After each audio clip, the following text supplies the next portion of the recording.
अगर आपको काबिल बनना है ना, बाज की तरह उड़ना है, तो बार बार बोलते हैं इन तितलियों का साथ छोड़ दीजिए, क्योंकि 10 साल बाद लोग आपसे मिलेंगे ना तो पूछेंगे तुम्हारी हैसियत क्या है, तुम कितना कमाते हो। ये नहीं पूछेंगे तुम्हारी गर्लफ्रेंड थी कि नहीं थी। क्या समझ में आ गया? ये सब टेम्परेरी चीज होते हैं सभी सब। हटाइए ये सब चीजों को। जिस दिन आपको जिस दिन रियलिटी समझ में आएगी ना, उस दिन कोई बोल, हम आपको क्या बोले, आज जिनको आप सब कुछ खोकर पाने की तमन्ना रखते हैं, एक वक्त आएगा जब वो मुफ्त में मिलेंगे तो आपको मंजूर नहीं होगा। ये सब चीजें फालतू होती है, लेकिन अभी उम्र की गलती होती है। उम्र के बाद सब सुधर जाते हैं। कृष्ण भगवान का भी एक उम्र था जब गोपियों के पीछे घूम रहे थे। एक उम्र आया, भाड़ में गई गोपियां, मारा देखे महाभारत करा के रख दिया। कृष्ण भगवान भगवान तब तक नहीं कहलाए जब तक उन्होंने गोपियों का साथ नहीं छोड़ा, तब तक वो केवल कन्हैया कहलाते थे। भगवान तभी कहलाए जब उन्होंने लड़कियों का साथ छोड़ा। तो अब तक केवल आप विद्यार्थी कहलाएंगे जब तक कि लड़की या गर्लफ्रेंड के साथ रहेंगे। जिस दिन इनका साथ छोड़ेंगे ना, उस दिन दुनिया आपको देखेगी। एक बहुत बड़ा बिजनेसमैन एक छोटे से गांव में जाता है। उसका प्लान होता है कि उस गांव में एक फैक्ट्री लगानी है। वो एक ऐसी जगह तक पहुंच जाता है जहां पर उसके सामने नदी होती है और उसके सामने गांव होता है।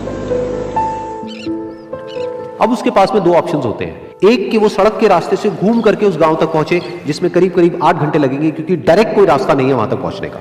दूसरा कि सिर्फ 20 मिनट में एक नाव में बैठ करके उस नदी को पार करके उस गांव तक पहुंच जाए।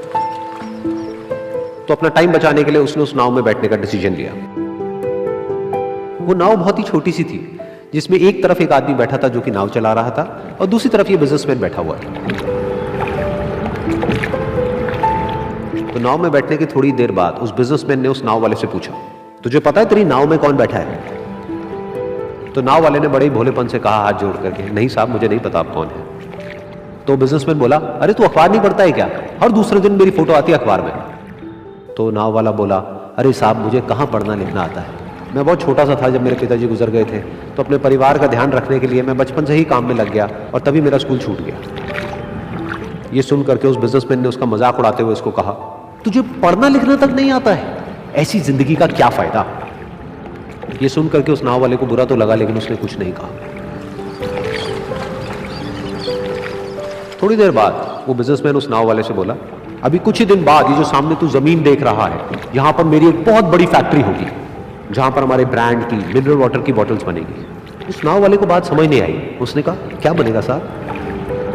तो बिजनेसमैन थोड़ा सा इरिटेट होकर के बोला कि हमारे यहाँ पर पानी की बोतलें बनेंगी जो तेरे गांव में नहीं बिकेगी, लेकिन शहरों में बहुत बिकती है। अरे कभी तू शहर गया होगा तो तूने देखी होगी पानी की बोतलें रखी होती है दुकानों पर। फिर वो नाव वाला बोला, अरे साहब मुझे कैसे पता होगा, मैं तो कभी इस गाँव से बाहर गया ही नहीं। फिर वो बिजनेसमैन उसके ऊपर हंसते हुए बोला, तू कभी इस गांव से बाहर तक नहीं गया, तुझे पता ही नहीं कि शहर क्या होता है? अरे ऐसी जिंदगी का क्या फायदा? उसकी ये बात सुन करके उस नाव वाले को सच में लगने लगा कि मेरी जिंदगी शायद किसी काम की नहीं है। अपनी इस सोच की वजह से उसका नाव से ध्यान हटा और तभी नाव की टक्कर हो गई एक बड़े से पत्थर से, जिसकी वजह से नाव में पानी भरने लगा और नाव डूबने लगी। उस जगह पर पानी बहुत ही गहरा था और किनारा दूर था। नाव वाले को समझ आ गया कि अब इस नाव को बचाने का कोई तरीका नहीं है, और वो अपनी जान बचाने के लिए नदी में छलांग मारने ही वाला था। तभी उसने उस बिजनेसमैन से पूछा, साहब आपको तैरना तो आता है ना? तो बिजनेसमैन घबरा करके बोला, ऐसा क्यों पूछ रहे हो, मुझे तैरना नहीं आता है। उसकी ये बात सुन करके नाव वाले को हंसी आ गई और वो बोला, अरे साहब आपको तैरना तक नहीं आता, ऐसी जिंदगी का क्या फायदा? ये सुन करके उस बिजनेसमैन को अपनी गलती का एहसास हुआ और वो हाथ जोड़ करके उस नाव वाले से बोला, तुम जो कहोगे मैं तुम्हें दूंगा, बस मेरी जान बचा लो। तो उस नाव वाले ने बोला, अरे साहब आप घबराओ नहीं, मुझे सिर्फ तैरना नहीं आता है, मुझे डूबते हुए लोगों को बचाना भी आता है।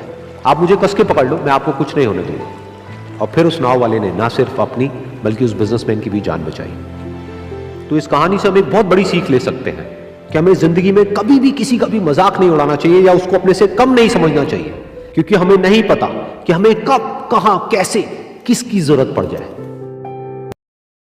इधर जा रहा था, जिधर जा रहा था हवा भी उधर की थी, तो बाल मुंह पे आ रहे थे।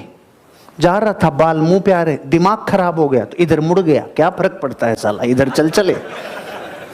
ऐसे कई बाबा हैं जो हर 5-6 महीने में बाबा बन जाते हैं। इधर की हवा है साला इधर छोड़, इधर की है तो इधर छोड़। ये बकरियों का काम नहीं है, बकरियों का काम नहीं है, ये शेरों का काम है। और जितने लोगों को मार्केट से भटकाऊ मिलता है ना, वो बकरियों को ही मिलता है, शेरों को नहीं मिलता है। जब रोड को बकरियां क्रॉस करती है ना, तो साइकिल वाला भी घंटी बजाता है, हट जा हट जा। कारों वाले, ट्रक वाले सब घंटियां बजाते हैं और बकरियां बाहर है भागती है। और जब शेर रोड क्रॉस करे, बजा हॉर्न, साइड में ले ले, बापू जा रहा है। बापू बनो जो हॉर्न नहीं बजाए कोई, नहीं कोई आके हॉर्न बजाएगा, कोई भी आके हॉर्न बजा देगा। जिंदगी को उसूलों के साथ, सिद्धांतों के साथ जियो और 5000 वर्ष का इतिहास पढ़ लो। जिसने अपनी लाइफ को प्रिंसिपल्स पे रन किया है ना, अधूरा नहीं रहा। नहीं, कईयों की माला टूट गई, ये नहीं पता। सुनाता हूं, एक मारवाड़ी था, वो बकरी को लेके जा रहा था, तो बस कंडक्टर ने कहा बकरी नहीं लेके जाऊंगा। तो वो नीचे उतर के बुरका उरका पहना दिया बकरी को, बुरका पहना के कि भाई अब, कि ये कौन है, कि मेरी नानी है, उम्र से मुरझा गई थोड़ी, ऐसे है, कि ठीक है बिठा ले। थोड़ी देर में बकरी ने पोटी कर दी।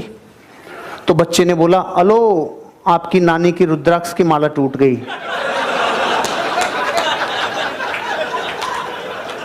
ये भी हर किसी को समझ में नहीं आएगा, उसी को समझ में आएगा जिसने बकरी की देखी हुई है, क्योंकि जिसने आज तक देखी नहीं उसको रुद्राक्ष की माला का पता भी नहीं चलेगा।